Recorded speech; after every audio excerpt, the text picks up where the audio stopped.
If you feel like you're walking on eggshells around the person who's supposed to love you, if you've started questioning your own sanity, this video might just save your life. Because staying in a toxic relationship, that's not love, that's survival mode. Listen, I know leaving sounds impossible right now. You've probably told yourself a million excuses. Maybe they'll change. Maybe it's not that bad. Maybe you're overreacting. But here's the truth nobody tells you. The longer you stay, the harder it gets to remember who you were before them. So let's talk about what a toxic relationship actually looks like. Because sometimes we're so deep in it, we can't even see it anymore. First, there's gaslighting. That's when they make you doubt your own reality. You remember something clearly, but they insist it never happened. You feel hurt by something they said, and suddenly you're the crazy one for being sensitive. Then there's control.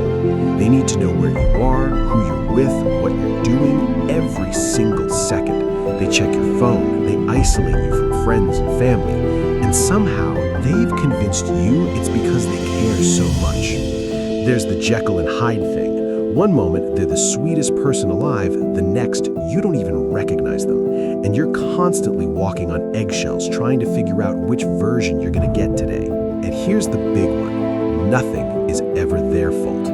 Every argument somehow becomes about what you did wrong. Every problem in the relationship, that's on you too. Now, you might be thinking, if it's so bad, why don't people just leave? And that's the question everyone asks, right? But it's not that simple. Sometimes it's fear, real, legitimate fear. Maybe they've threatened you. Maybe you've seen what happens when you try to leave. Sometimes it's financial.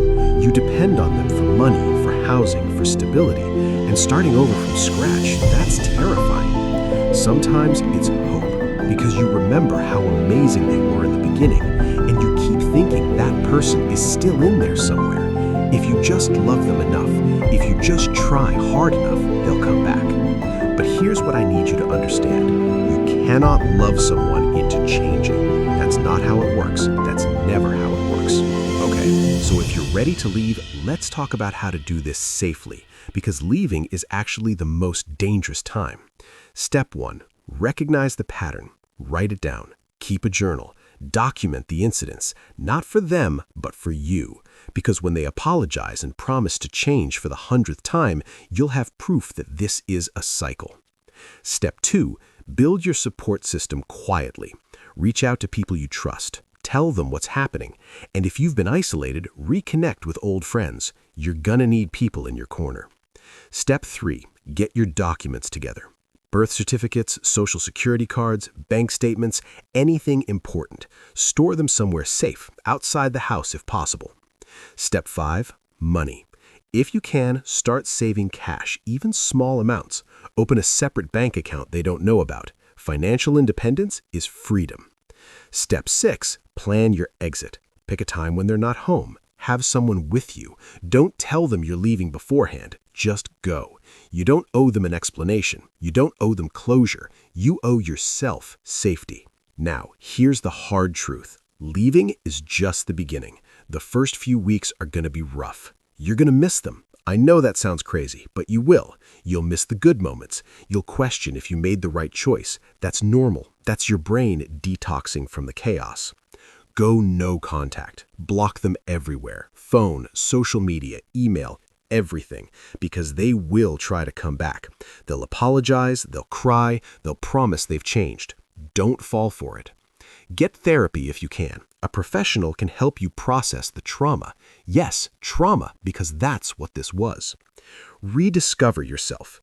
You've spent so long being who they wanted you to be. Now is figure out who you actually are. What do you like? What are your dreams? What makes you happy? And please learn the red flags for next time, because the best way to avoid another toxic relationship is knowing what to look for from day one. Look, I'm not going to lie to you and say it's easy. Leaving takes courage. Rebuilding takes time. But you know what's harder? Staying for another year, another 5 years, another decade. You deserve someone who makes you feel safe, not scared. Someone who builds you up, not tears you down. Someone who loves you, not controls you. And if nobody's told you this today, you are strong enough, you are worthy enough, you are enough, period. If you're in immediate danger, please call the National Domestic Violence Hotline at 1-800-799-SAFE. That's 1-800-799-7233. And if this video helped you, hit that subscribe button, because we're building a community here where people